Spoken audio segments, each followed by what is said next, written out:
kulantaran aya Pak Jaksa Agung jeung aya Pak Asep Guntur anger we ari mimpin mah kudu bener, malah kudu ngajagaan di dia aya urang Pak Jaksa Agung urang dia, Pak Asep Guntur urang dia, wayahna Pak Bupati jadi bupati puasa keprok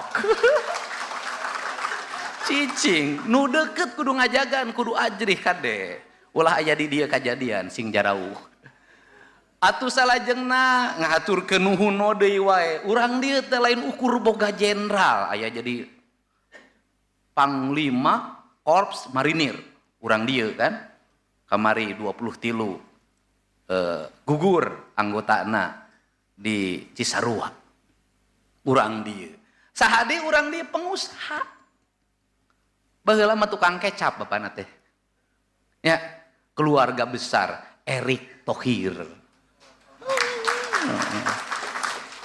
iya pengusaha kuat buleudna urusan bola geus ku Pak Erick mah geus atuh kunaon kamari can asup ka Piala Dunia atuh da salah maenna di ditu geura maenna di Majalengka pasti menang.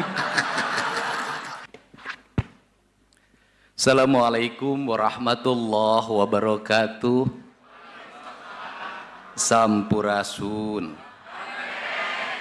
paralun anu kasuhun weninggalih nu dipamrih ajrih kapihatur kahiyang rumuhun hiyang murbeng alam Gusti Nu Maha Suci nutos ngarundaikeun urang sadayana seueur Siliwangi sekeseler Pajajaran dina dangat ieu nangtung mugia tepi ka Jucung nanjeurkeun bebeneran jeung keadilan ngurus lembur nata kota Jawa Barat istimewa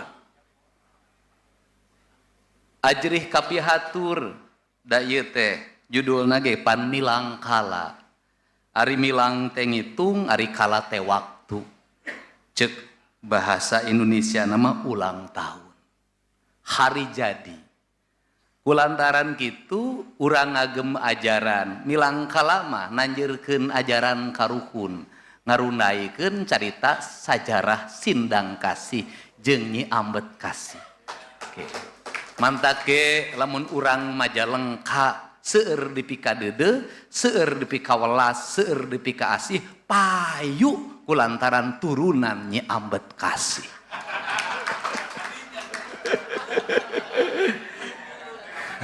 anu can payu mah ukur Haji Udin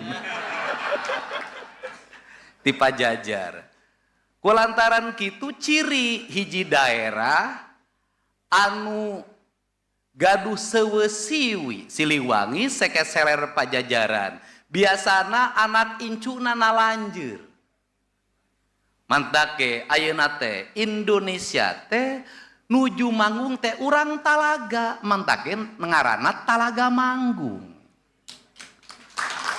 urang Talaga keur manggung lain ukur manggungna da ai manggung mah kabeh ge bisa tapi nangtung jeung nangtunganana teu kabeh bisa ai ukur ngajabat mah kabeh ge bisa tapi ngajabat nanjeurkeun bebeneran jeung keadilan teu kabeh bisa kulantaran kitu ajrihna kalanceuk aing lanceuk aing anu ayeuna jadi jaksa agung lain ajrih kulantaran jabatanana tapi ajrih teh kulantaran luhung elmuna jemar pangabisana leber wawanena bisa mancala putra mancala putri ngurus bumi ngapak mega lempang dina luhur cai panwanian sita sekian ratus triliun sita hebat kakeung berarti boga akeman Majalengka jadi lain ukur ngajabat hungkul mah jeung naon ai mantak ngerakeun mah ari ieu mah lain mantak ngerakeun mantak ajrih kakarek aya jaksa agung leber wawanen eueuh kasieun model ayeuna hebat keprok atuh atuh baheula mah kuring teh nyangka ieu ka jenderal teh sugan teh urang Banten. Ayeuna teh urang Majalengka. Ieu ge sarua leber wawanen. Saking kunyaahna ka kuring, nyalon gubernur ge mung dipilih pan baheula. Leres teu Pak? Lamun Pak TB jadi gubernur pasti 2 periode, aing moal kabagean ayeuna. Kudu ngantri. Kulantaran Pak TB ngelehan harita, kuring ge sarua ngelehan, akhirna ayeuna kuring jadi gubernur ditangtungan ku Pak TB Hasanuddin. Hebat. Luar biasa, jangkung gede deui wae. Nah ku kituna naon deui ka ajrih urang Majalengka, ka ajrih naon? Aya Brigadir Jenderal Polisi Basajan. Sederhana. Kicep nage jarang,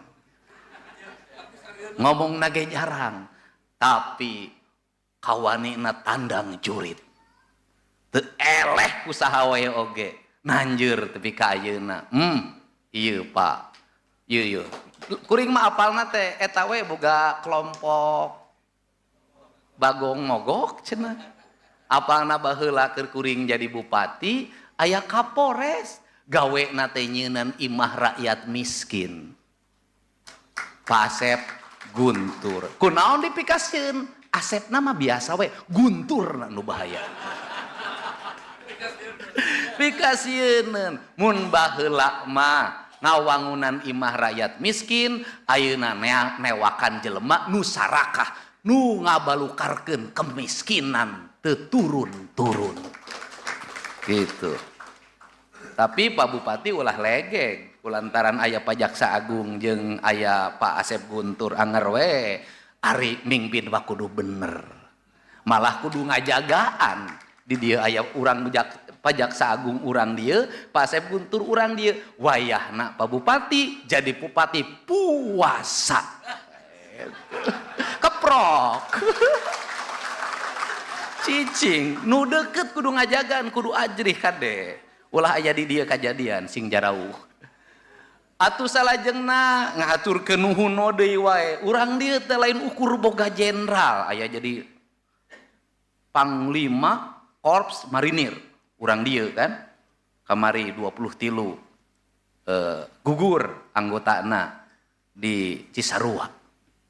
Urang dieu. Sahade urang dieu pengusaha. Baheula mah tukang kecap bapana teh.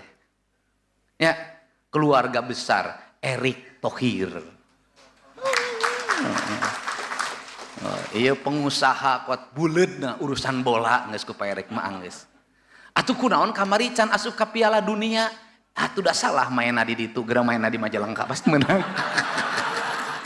Sareng Kak Boy Thohirna atur nuhun.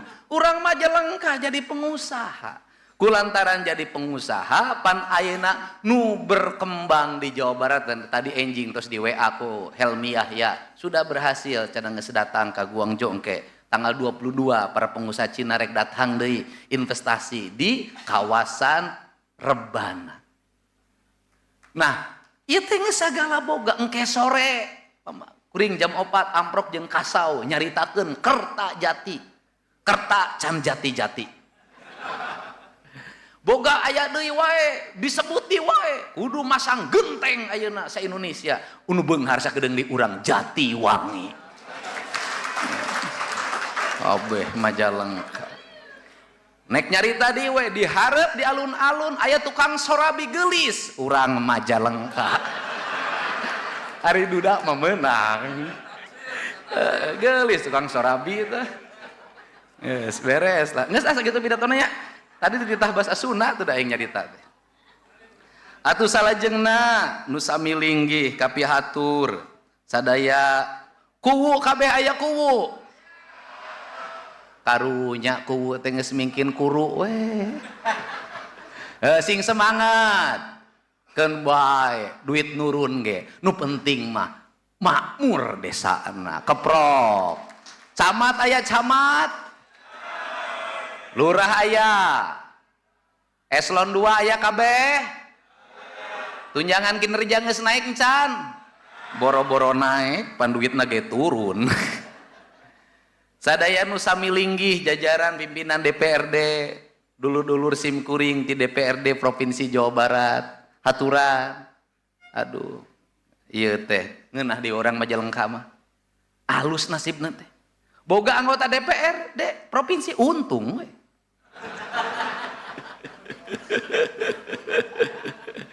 Aya Pak Untung, aya Pak Heri. Nah, ieu sok galak ka aing baheula. Jaini Kang Jaini nuhun, kudu kritis. Aya ieu nu sok ngiriman we tangkal. Kang Tete nuhun, nuhun pisan. Kunaon ieu Majalengka ieu provinsi ayeuna melak tangkal teu eureun-eureun di Jawa Barat di Majalengka we binihna. Aing boga hutang ieu ka mantan lurah di dieu 1,2 miliar melak kalapa. Baleung harurang Majalengka teh. Janten Pak, saya sampaikan Pak Erik, salah satu problem di Jawa Barat itu rusaknya daerah-daerah hulu. Hulu sungai, kemudian daerah pegunungan. Kemudian selama ini selalu program reboisasinya mercusuar atau seremoni. Upacaranya habis 500 juta, nanamnya tidak ada jadi satupun karena dimakan kambing. Maka saya merubah bagaimana menyelesaikan kemiskinan di Jawa Barat, itu diantaranya adalah daerah-daerah pegunungan yang menjadi pusat peradaban sungai di Jawa Barat. Hari ini mulai di Kuningan, Ciremai, kemudian di Gunung Gede semuanya ditanemin, tapi yang nanamnya digaji selama 4 tahun. Jadi satu orang itu harus menghambat 2 hektar dengan upah 1,5 juta sampai 2,5 juta, karena itu cara menyelesaikan kemiskinan dan cara menyelesaikan problem kerusakan hutan. Sehingga kita fokusnya bukan proyek reboisasi, tetapi adalah pengentaskan kemiskinan dengan jalan menanam pohon di puncak-puncak gunung dan di daerah resapan air. Kita akan terus menyelesaikan problem ini. Kemudian Pak Kajati, saya ucapkan terima kasih atas kehadirannya.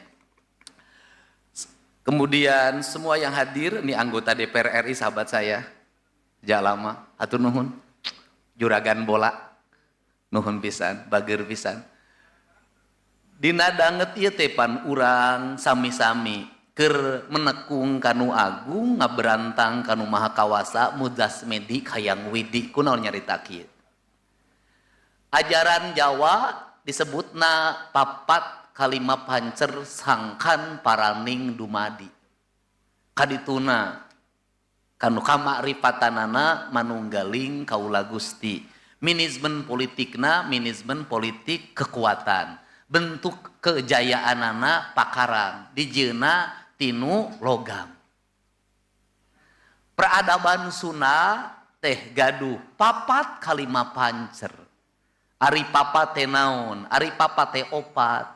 Ai kalima naon? Kalima jeung dirina. Naon cenah papat kalima pancer teh? Kita ke bahasa Indonesia biar semua orang ngerti. Apa itu papat kalima tunggal itu? Adalah sebuah sistem nilai di mana manusia itu terintegrasi secara paripurna antara aspek kebudayaan, aspek kebangsaan, dan aspek ketuhanan.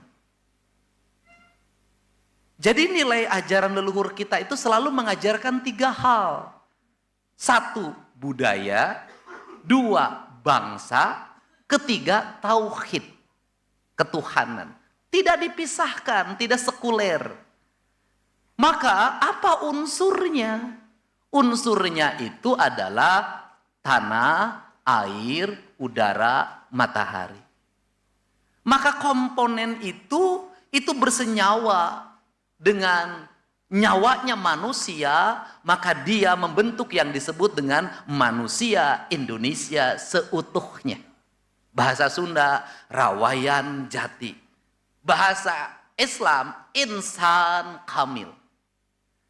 Karena manusia Indonesia seutuhnya, rawayan jati, manusia Sunda, ngahiji. Karena ngahiji maka dia manunggal. Maka pembangunan itu harus dimulai dengan bagaimana manusia memahami tanah, bagaimana dia memahami air, bagaimana memahami udara, dan bagaimana memahami matahari. Maka kerangka dasarnya itu harus dibangun tata ruang yang memadai. Tata ruang di Jabar itu dibuat beberapa tahun yang lalu telah menghilangkan 1-2 juta hektar kawasan hijau yang berpotensi menimbulkan guncangan bencana. Maka saya merubah tata ruangnya dikembalikan kembali. Dikembalikan kembali pada apa? Pada jati diri. Apa itu jati diri dalam Sang Hyang Siksa Kandang? Gunung kudu awian, lengkob kudu balongan, lebak kudu sawah. Konsepsi ini sebenarnya konsepsi akademis yang sudah ada dalam prinsip-prinsip pembangunan orang Sunda. Sehingga corak pembangunannya apa? Corak pembangunannya adalah bambu. Maka perkakas orang Sunda itu bambu. Kujang itu bukan sarana berperang. Sunda tidak mengenal peperangan. Kujang itu sarana berpertanian. Nah, karena coraknya bambu, maka lahirlah rumah-rumah bambu.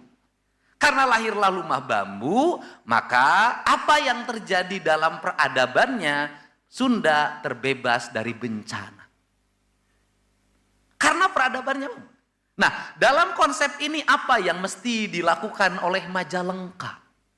Yang mesti dilakukan oleh Majalengka adalah satu, peradaban bambu menjadi satu nilai-nilai eksotrik. Bagi apa? Bagi pembangunan pedesaan. Bagaimana caranya?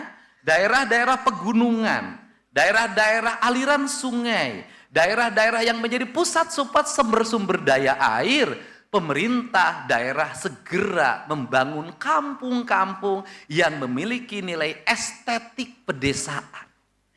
Untuk apa? Agar mereka tumbuh. Tumbuh apa? Tumbuh menjadi manusia yang manunggal dengan alamnya, pajajar dengan alamnya, menjaga-jaga sumber air agar tetap bening. Melahirkan apa? Melahirkan sistem nilai di mana konsep pendidikan di sekolahnya harus melahirkan konsep pendidikan Pancawaluya. Cager, bager, bener, pinter, singer, kaluhur sirungan, kaahanap akaran. Maka konsep pendidikan yang berbasis lingkungan harus membentuk karakter manusia. Sehingga dia memahami di mana letak sumber airnya, siapa leluhurnya, apa pohon yang paling disakralkannya, bagaimana tata arsitekturnya, bagaimana menata lingkungannya. Maka kampung ini akan menjadi kampung-kampung eksklusif yang akan disadi orang dalam mengembangkan apa? Dunia kepariwisataan yang berbasis lingkungan. Dan ini tren dalam bisnis kepariwisataan. Anak-anaknya apa yang mesti dilakukan? Anak-anaknya belajar bahasa Inggris dengan baik, belajar tata boga, belajar fashion, kemudian belajar tata kelola dalam lingkungan rumahnya. Rumah-rumahnya mulai dipelopori minimal di sini bangun satu kampung saja dulu, rumahnya 3 kamar, 4 kamar, berbasis panggung, tetap mempertahankan kayu bakar. Maka ini yang disebut dengan homestay, kata istilah Pak Erik. Dan ini akan berkembang. Untuk apa? Mempertahankan orang desa, tetap bangga pada desanya, tumbuh dan berkembang seiring dengan ekosistemnya. Ditambah lagi apa? Kebijakan pemerintah provinsi yang akan dan terus dikembangkan adalah pembangunan ekonomi fiskal berbasis lingkungan. Problem Indonesia itu apa? Problem Jawa Barat itu apa? Problem Jawa Barat itu adalah tumbuhnya industri di Bekasi, tumbuhnya industri di Kerawang, tumbuhnya industri di Purwakarta, tumbuhnya industri sekarang di Subang, sebentar lagi di Majalengka, tumbuh industri, angkanya semakin meningkat, pertumbuhannya semakin baik, tingkat pendapatan daerahnya makin tinggi, walaupun sudah mendapat penundaan pembayaran DBH. Kenapa itu terjadi? Karena pusat pertumbuhannya ada di sini. Problemnya apa? Dari itu adalah sumber-sumber air yang ada di gunung tidak mendapat keadilan fiskal. Karena sumber air tidak ada di gunung, tidak mendapat keadilan fiskal, akhirnya orang-orang gunung tidak bangga dengan gunungnya. Kenapa? Membangun kesengsaraan, melahirkan disparitas, kemiskinan terjadi di daerah pegunungan karena peredaran uangnya kurang, karena uangnya berputar di wilayah industri. Padahal industri di Rebana akan mati, industri di Subang akan mati, industri di Kerawang akan mati, industri di Cirebon akan mati, industri di Bekasi akan mati. Kalau sumber airnya kering yang berasal dari puncak-puncak gunung sebagai sumber peradaban. Maka hitungannya adalah daerah penghasil air, debitnya harus mulai dihitung. Daerah penghasil oksigen, debitnya harus dihitung. Sebagai apa? Keadilan fiskal. Sehingga nanti lemburnya tetap terurus, kotaknya tetap terjaga. Itu hal. Ini cara. Kalau tidak begini, apa yang akan terjadi? Kehancuran dari hulu gunung sampai bibir pantai. Kehancurannya apa? Semua orang merasa tidak mendapat keadilan fiskal. Distribusi uang tidak merata. Setiap orang mencari uang dalam setiap hari. Akhirnya kehancuran berlaku secara bersama-sama. Maka distribusi keadilan pembangunan adalah membangun keadilan fiskal sebagai solusi dalam pembangunan yang berkeadilan dengan spirit Pajajaran. Itu pertama. Yang kedua adalah menyongsong industrialisasi. Apa problem orang Jawa Barat? Saya pelajari, problem orang Jawa Barat dari dulu adalah sekolah tidak match dengan pertumbuhan industri. Kurikulumnya berjalan, teori-teori pendidikannya terlalu lama. Maka saya sudah hari ini mulai menerobos. Setiap ada investasi baru, maka harus MOU dengan Pemprov. Tidak ada lagi lamaran kerja manual, tidak ada lagi orang harus nenteng lamaran, bikin SKCK dulu, kemudian baru diterima. Saya logikanya terbalik. Sistemnya pakai nyari gawe, pakai sistem digital, di digital nanti sudah diatur. Ini warga setempat, ini prioritasnya, ini satu kecamatan, ini prioritasnya, ini satu kabupaten, ini prioritasnya. Dan tidak boleh ada orang berkumpul. Ketika ada orang berkerumun, nanti ada titipan kepala desa, titipan bupati, titipan anggota dewan, terus ribut. Yang satu titipan Karang Taruna, yang satu titipan kepala desa, berkonflik dalam desanya, berdampak pada rekrutmen industri. Ini saya mulai atur. Kemudian industrinya MOU, saya kemarin MOU dengan para investor Cina. MOU-nya bagaimana? Anda 2028 berapa yang Anda butuhkan? 3.000 karyawan. Oke, 3.000 karyawan, maka saya kumpulin SMK. Kelas 3 sudah saya masukin calon karyawan. Setelah itu dimagangkan, baik di dalam negeri maupun di luar negeri. Setelah itu apa? Ketika nanti mereka buka, tidak ada lagi rekrutmen. Karena ini sudah bergerak menjadi pegawai yang sudah terlatih dan terdidik. Majalengka akan menghadapi industrialisasi. Problem Majalengka apa? Angka trafficking, korban perdagangan orang dari Majalengka sangat banyak. Caranya bagaimana? Sekarang dipetakan, minat dan bakatnya dibangun, diarahkan, industri harus segera dibangun. Kenapa? Tidak ada arti upah naik dalam setiap tahun kalau yang bekerjanya bukan orang daerah itu. Kenapa? Nanti terjadi disparitas. Disparitasnya apa? Yang satu UMK-nya sudah 6 juta. UMK 6 juta berdampak juga pada apa? Kenaikan harga di sekitar. Di sekitarnya penghasilan warganya masih kuli macul 30.000. Maka kemiskinan disparitasnya akan semakin jauh. Ini caranya melahirkan kelas menengah. Dan yang berikutnya adalah pilih anak-anak terbaik. Di setiap kabupaten kota yang punya visi. Angkat itu anak security, anak office boy, anak tukang masak. Angkat mereka menjadi kelas menengah baru manajer. Saya dulu pernah menyekolahkan 300 anak dalam sekolah manajer. Dan itu anak-anak kelas menengah bawah, anak office boy, ada tukang sapu dengan gaji rendah. Kemudian hari ini tumbuh menjadi kaum profesional. Bagaimana? Culture lingkungan kita sudah buruk. Mohon maaf. Kenapa? Jangan sekali-kali berharap anak-anak kita bisa besar tumbuh tinggal di lingkungan kampungnya hari ini. Sudah jelek. Tradisi merokok, balapan motor, pergaulan bebas. Sudah sampai kampung. Tidak ada jalan lain, pilihannya adalah di camp. Lewat sekolah Taruna Nusantara. lewat sekolah-sekolah rakyat. Dan saya juga sekarang akan membuka sekolah mau. Melatih apa? Melatih anak-anak desa, profesional di bidangnya. Diatur, bangun jam berapa, pakai sepatu bagaimana caranya, lipat baju gimana caranya, pasang dasi gimana caranya, nyemir sepatu gimana caranya, duduk gimana caranya, membungkuk gimana caranya. Itu harus diatur dan mereka harus jarang pulang ke rumahnya, kulturnya jelek. Ini cara, agar apa? Nanti pendidikan diploma 3, lahir kelas menengah baru, jadi manajer-manajer. Ini cara sehingga tata kelola keuangan pemerintah hari ini harus memiliki multiplier effect. Ini saya sangat ngitung ya. Multiplier apa? Setiap rupiah belanja pemerintah harus menimbulkan dampak ekonomi bagi lingkungan. Harus menimbulkan dampak ekologi bagi lingkungan. Harus menimbulkan dampak kesejahteraan bagi masa depan. Kita nggak bisa lagi menyambut masa depan hanya dengan berwacana. Kita harus membangun dalam kerangka teknis. Maka APBD tidak hanya berbasis pada output. Kalau berbasis pada output justru itu paling gampang. Kenapa? Karena di APBD resiko pemeriksaan yang paling rendah adalah di belanja seremonial. Bikin seminar jarang diselidiki. Bikin simposium jarang diselidiki.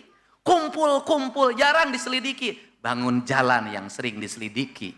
Bangun irigasi yang sering diselidiki. Padahal multiplier efeknya itu lebih besar dibanding biaya rutin. Snack 1.000 habis pakai.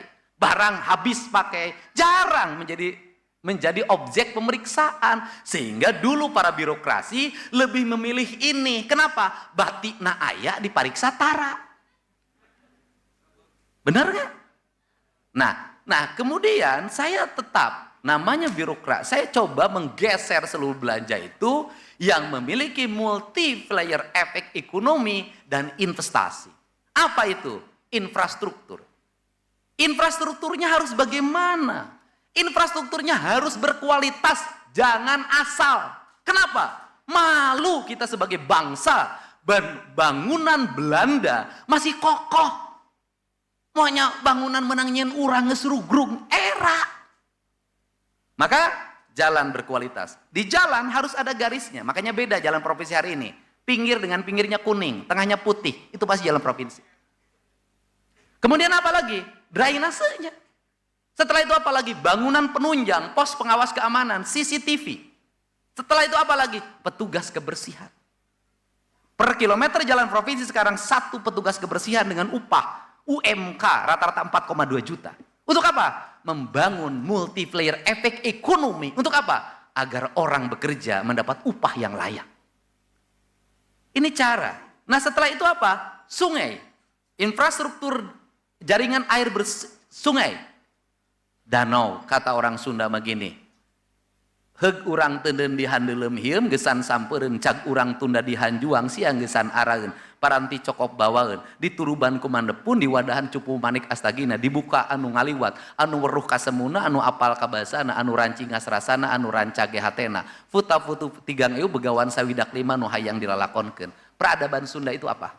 Air, sungai, danau. Transportasinya sebenarnya air. Nah, Majalengka apa? Aliran sungainya saya lihat indah, bersih.